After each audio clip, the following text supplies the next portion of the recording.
Good morning. Welcome to St. Paul's Universalist Church. In the way of announcements, this is the Sunday of our annual meeting. A few years ago, I believe it was Dr. Barry Spalding, I could be wrong, who came up with the brilliant idea. We have a rule in our bylaws that says there has to be an hour on the floor for nominations, and we used to have the service and then have the hour, but then we decided there was nothing that said we couldn't incorporate it. So in that spirit, I invite President Steve Smith to open our meeting.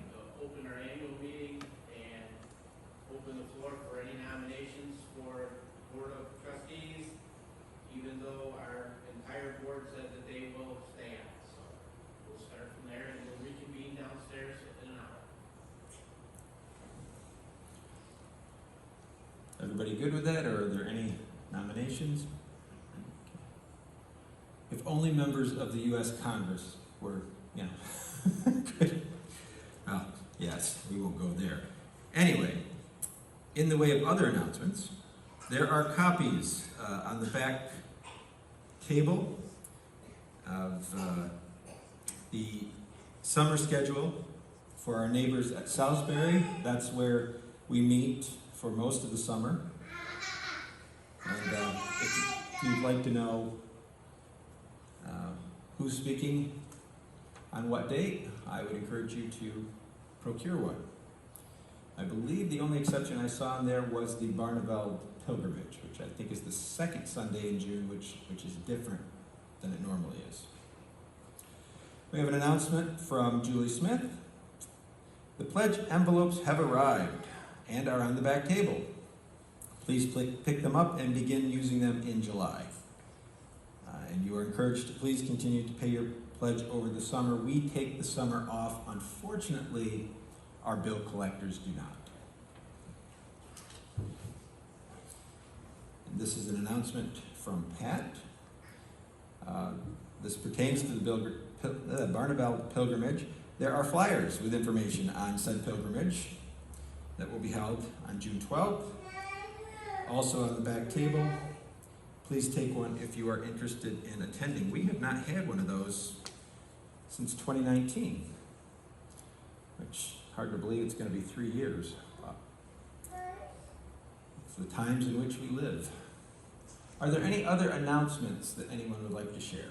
I have tickets to the United Area Civic Chorale concert at 4 o'clock today. The school is air conditioned, and they're $10. So if anyone would like one, I'll be going out fast after the meeting, but see.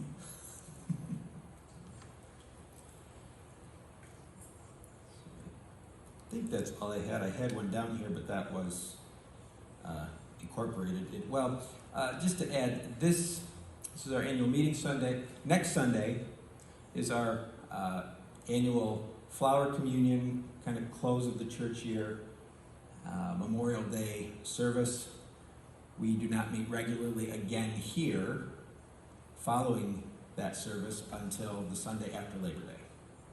So if you would like, you're welcome to join us. We certainly invite you to. You're encouraged to bring a flower, but don't let that stop you. There are usually plenty to be had. And just a public service announcement, if you don't want to see your minister sneezing, wheezing, and scratching his eyes out, try not to bring lilacs. Anyway, let us proceed to our choir call to worship.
I open our annual meeting service with the words of Indau Poyeniken, who says there is immense power when a group of people with similar interests get together to work toward the same goals.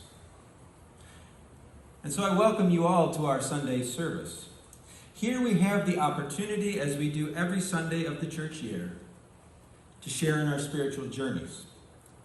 There's no doubt that we look at life in many different ways, and we hold many beliefs, some the same and some different. Yet we know that in this place, we have the freedom to express those ideas. And in this place, all seekers are welcome.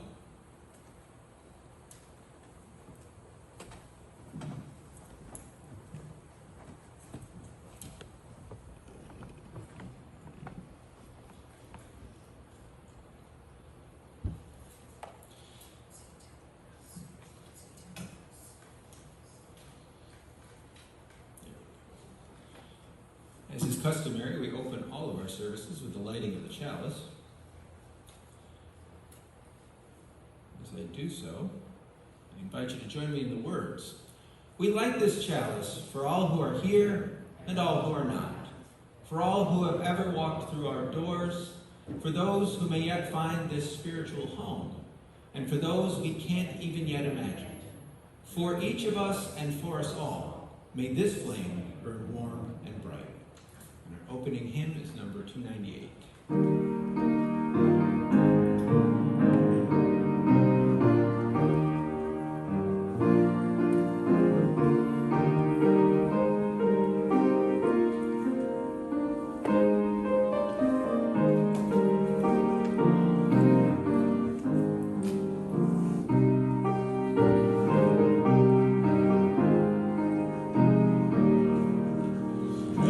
Now my senses and hear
join me in the words of affirmation.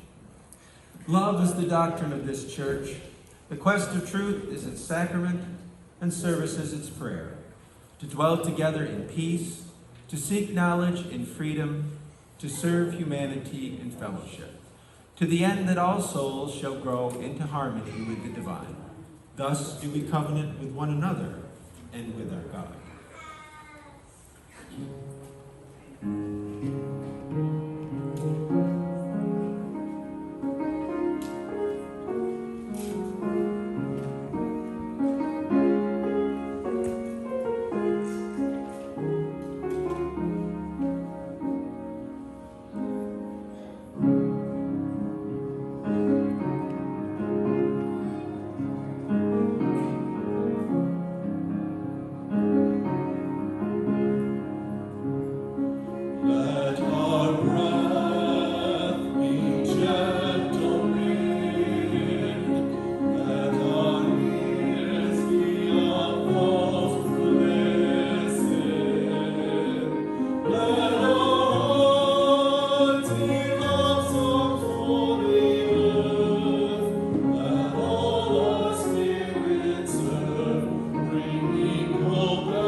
I now invite you into a time of prayerful meditation.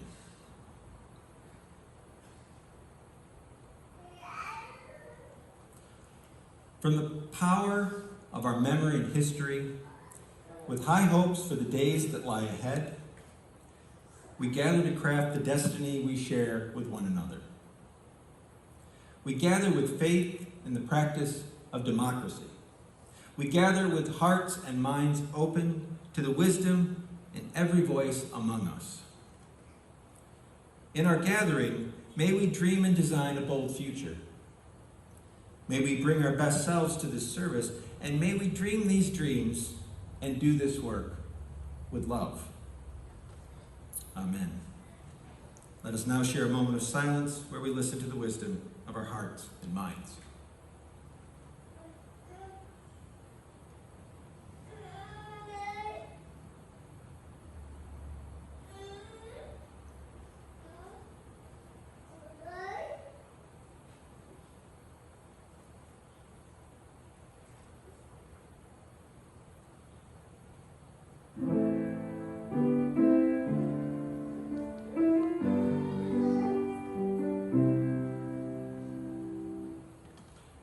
I'd like to invite you to join me in responsive reading number 594.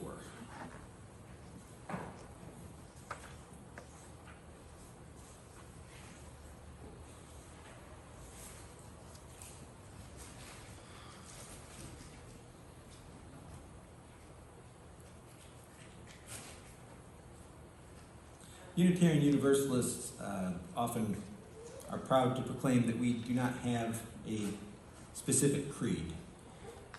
If someone said, well, what do you believe then? The closest thing you could point to are our 7 principles, and I think it's good to remind ourselves of those, especially on the occasion of our annual meeting. These are principles and purposes for all of us.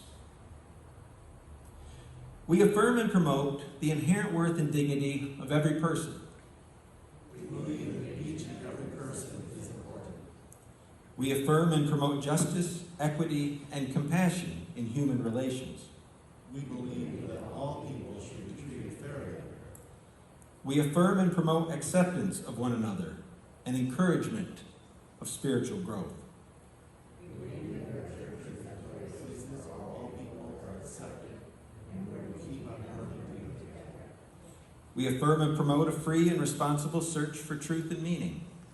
We believe that each person must be free to search for what is true and right in life. We affirm and promote the right of conscience and the use of the democratic process. We believe that all people should have a voice and a vote about the things which concern them. We affirm and promote the goal of world community with peace, liberty, and justice for all. We believe that we should work for a peaceful, fair, and free world. We affirm and promote respect for the interdependent web of all existence of which we are a part. We believe that we should care for our planet Earth. Our next song is number 123.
What is a church?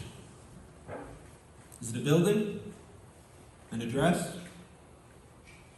Perhaps a better way of asking the question would be to say, who is the church? The answer to that, of course, is the people. All of us.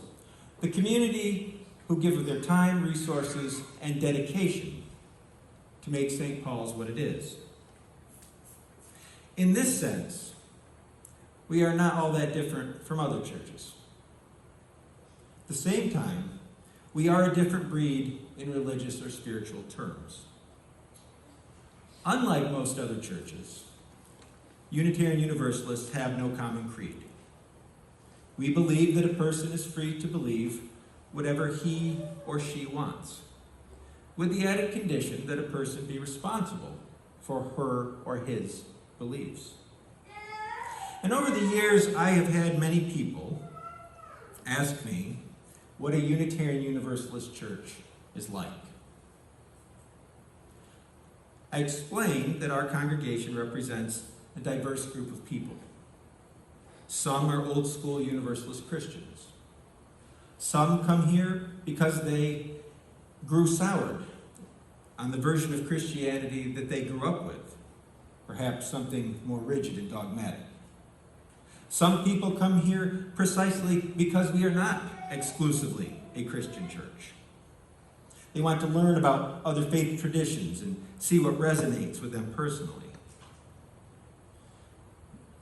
Looking at things like Buddhist, Native American, Taoist, Jewish, Wiccan, pantheist, even atheist points of view. Some of us are eclectic, taking in bits and pieces from several different traditions to form our own personal patchwork of faith.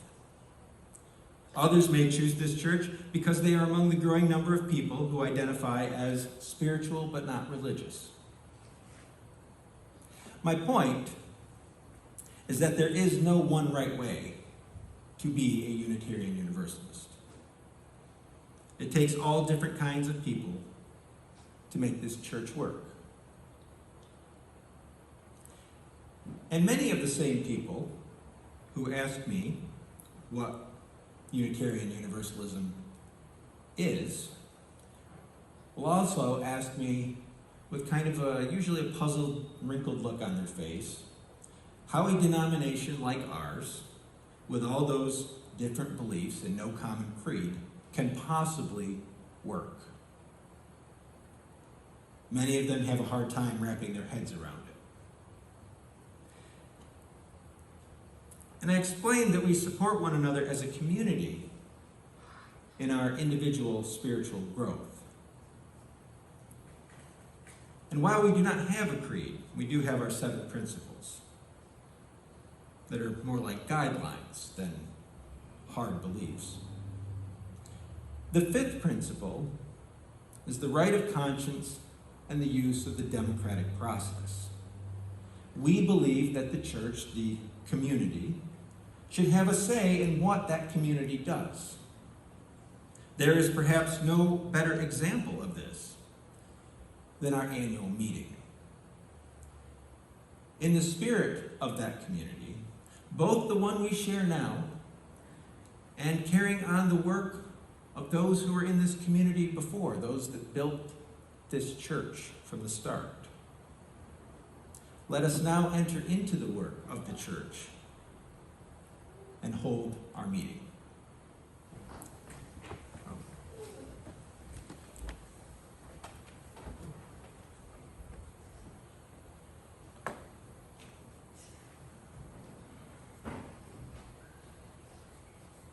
That is our closing song, sorry.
tradition, I close every annual meeting with this quote from the great British statesman Winston Churchill. He said that no one pretends that democracy is perfect or all-wise. Indeed, it has been said that democracy is the worst form of government, except for all the others.